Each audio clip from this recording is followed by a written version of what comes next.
အားလုံးကျွန်တော်မိတ်ဆွေများမင်္ဂလာပါဗျဒီနေ့မိတ်ဆွေတို့ကိုပြောပြသင်ကြားပေးမယ်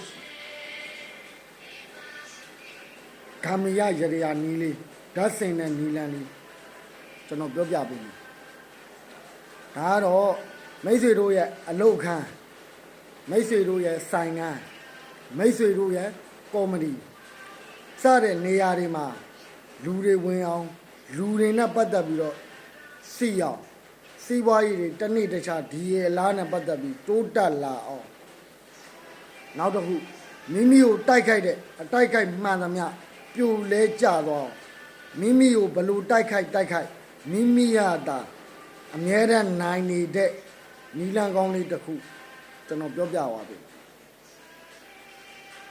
ဒီရရနီလန်းသည်မိမိမျိုးနယ်အလိုက်မှာရှာလို့ရတဲ့ဓာတ်စင်လို့ရတဲ့အရာဆုံးတော့သုံးပါမရတဲ့သူများအတွက်ကတော့ကျွန်တော်လာမမေးပါနဲ့နော်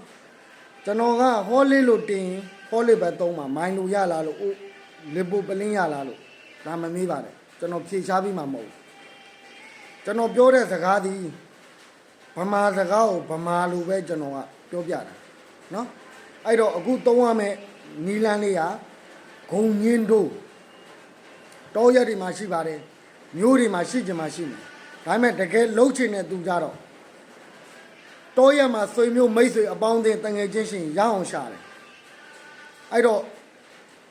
အစင်မပြေတဲ့လူမလှုပ်ချင်တဲ့လူကတော့မသုံးနဲ့ပေါ့ဗျာနော်မိမိနဲ့အဆက်မမိမိသုံးလို့ရတယ်ဆိုတဲ့သူသုံးပါအဲ့တော့ဂုံညင်းတို့တို့ကိုရှာဂုံညင်းတို့ကိုရွှေချလိုက်အပေါက်လေးဖောက်တာမိမိရဲ့အိမ်အလုပ်သုံးဖို့ကော်မတီ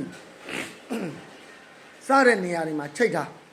ဒီလိုချိတ်ထားခြင်းဖြင့်မိမိလက်ရှိလုပ်နေသောလုပ်ငန်းစီးပွားရေးဟာဒီအစီအမံလေးလုပ်ပြီးတဲ့နောက်ပိုင်းမှာတိတာထင်ရှားရှားနဲ့လုပ်ငန်းတွေအဆင်ပြေလာမယ်လုပ်ငန်းတွေနဲ့ပတ်သက်ပြီးကောင်းလာလိမ့်မယ်ငွေကြေးလက်လာပတစ်နေ့တစ်ခြားနဲ့ပွားပြီးတော့ဝင်လာတော့မိတ်ဆွေတို့မြင်တွေ့ရပါလိမ့်မယ်ရန်အတိုက်ခံအပြိုင်ဆိုင်တချို့ရှိပါတယ်ဆရာကျမအသက်လွတ်ကြီးစီးပွားပြိုင်ပွဲတော့ဖြစ်နေတယ်ကျမကိုအသက်လွတ်ကြီးတိုက်ခိုက်နေတယ်၎င်းတိုက်ခိုက်တဲ့အရာမှန်သမျှလဲသူ့မှန်သူပြိုလဲကျသွားပါလိမ့်မယ်ဂုံညင်းတို့လေးကိုအပေါက်ဖောက်ဆိုင်ပေါက်ဝါလေးမှာချိတ်ခမများတို့တချင်းအောင်ရှိတယ်ဒိုးကလေးကိုပြိုင်မဲ့သူမပေါ်သေးပါဘူးเนาะဒီဓာတ်ကိုယုံကြည်နဲ့လှုပ်ပါအဆင်ပြေလာပါလိမ့်မယ်เนาะ